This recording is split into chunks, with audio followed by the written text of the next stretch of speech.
आपल्यासोबत बोलण्यासाठी मंत्री शंभूराज देसाई सर TV9 मध्ये आपलं स्वागत आहे। गेल्या वर्षीप्रमाणे यावर्षी देखील आपण पाटण विधानसभा रहिवाशांच्या मेळाव्याला उपस्थित राहिलात, काय सांगाल? ही आमची जुनी प्रथा आहे। पाटण तालुका मुंबई रहिवासी महासंघ जरा ते बंद करायला हवं थोडं। हा महासंघ स्वर्गीय लोकनेते बाळासाहेब देसाई साहेब जेव्हा मंत्री होते राज्याचे तेव्हा त्यांनी मुंबईमध्ये स्थापन केलेला आहे आणि ही परंपरा आम्ही कायम पुढे चालू ठेवलेली आहे।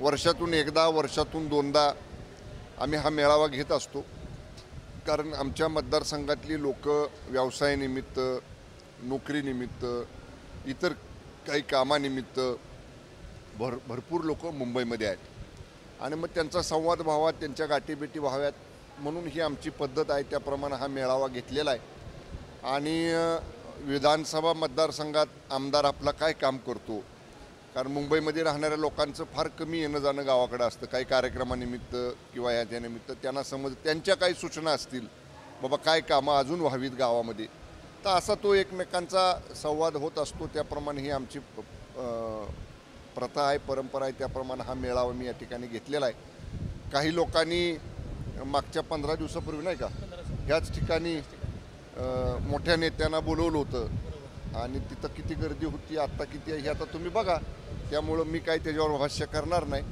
माननीय शिंदेसाहेबांच्या नेतृत्वाखाली आम्ही सगळेजण राज्यामध्ये विकासाचं काम घेऊन पुढे जातो आहे। आपण बघितलं कालचं बजेट आलं, महिलांसाठी, युवकांसाठी, शेतकऱ्यांसाठी सगळ्या क्षेत्राला चांगलं न्याय देणारा अर्थसंकल्प मांडला आहे आणि राज्य पुढं चाललं आहे, प्रगती घेऊन पुढं चाललं आहे। शिंदेसाहेब आहेत, फडणवीस साहेब आहेत, माननीय अजितदादा आहेत आणि माझ्या मतदारसंघामध्ये सुद्धा चांगला निधी आपण आणू शकलो सरकारकडनं आणि चांगलं काम आम्ही महायुती अधिक मजबूत करण्याचं काम आम्ही या निमित्तानं करतो आहे।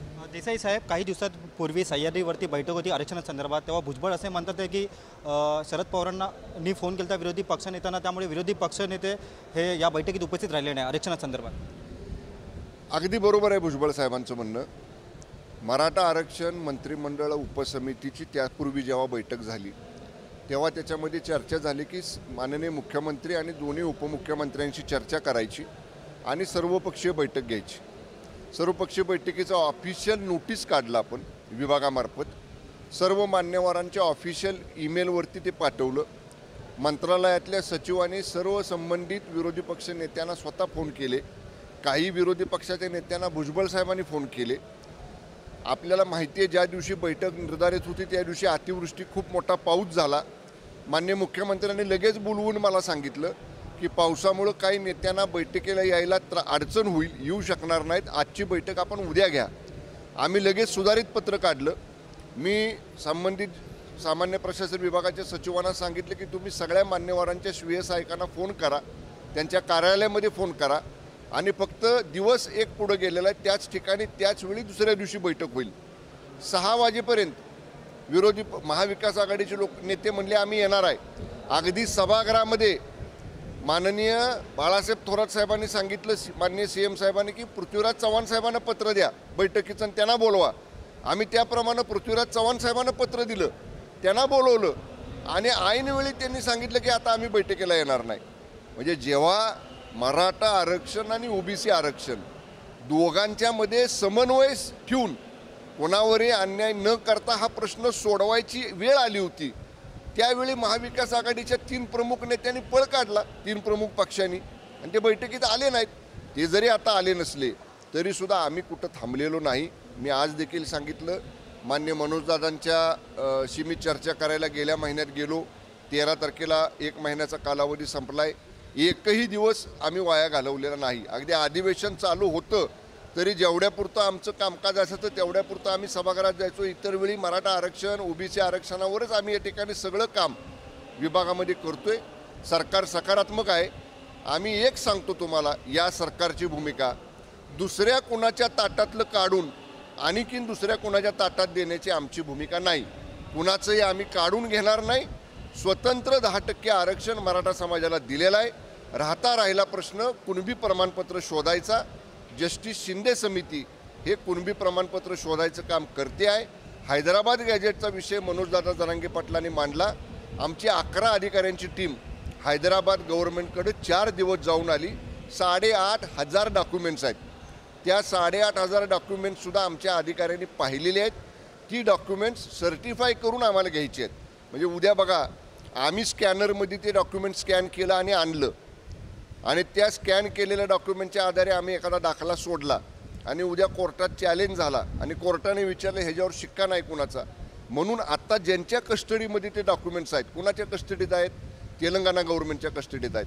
आम्ही तेलंगणा गव्हर्नमेंटला सांगितले स्कॅनिंगची यंत्रणा आम्ही उभी करतो, तुम्ही फक्त तुमच्या अधिकाऱ्यांचे सही शिक्के मारून आम्हाला त्याच्यावर द्या. त्याच्याशी आमचं बोलणं सुरू आहे.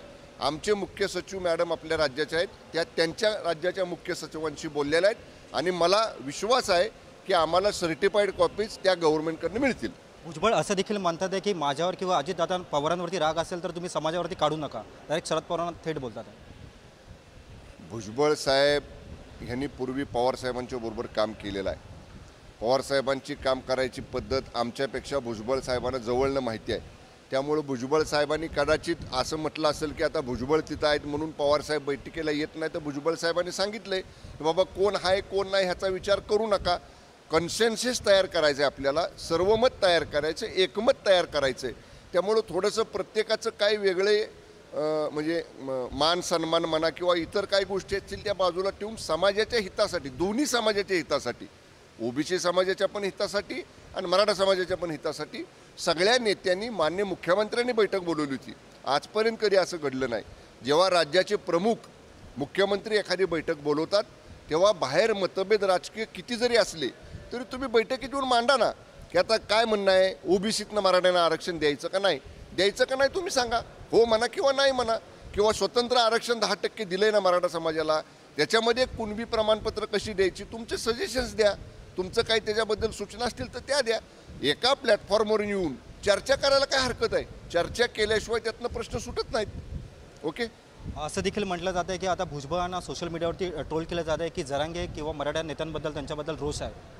मला तुम्ही भुजबळ साहेबांचे प्रश्न मला कसं विचारताय? तुम्ही भुजबळ साहेबांना विचारा ना. बघा, मी एक सांगितलं, कुणाचं तरी काढा आणि ह्यांना द्या, दुसऱ्याला द्या, ही आमची भूमिका नाही. कुठं ओबीसीच्या आरक्षणाला आपण धक्का लावलाय का? जे ओबीसीचं पर्सेंटेज आहे आरक्षणातलं ते तसंच आहे. आपण 10% स्वतंत्र आरक्षण दिलं आणि टिकवलं. माननीय मुख्यमंत्री महोदयांनी विशेष अधिवेशन बोलवून जे 10% आरक्षण दिलं, गेलेलं नको कोर्टात, आम्ही कोर्टात बाजू मांडली. अजून तरी कोर्टानं त्याच्यावरती काही निगेटिव्ह निर्णय दिलेला नाही.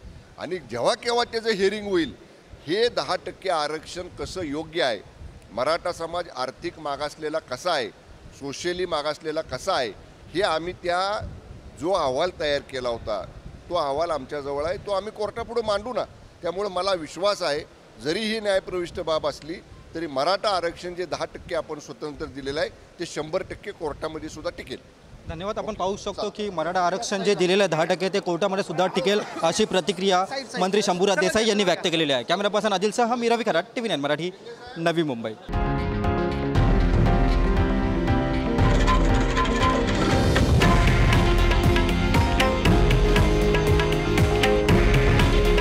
हे आहे देशातील नंबर 1 न्यूज नेटवर्क आणि आपण पाहत आहात TV9 मराठी. काळजी तुमची, हित महाराष्ट्राचं.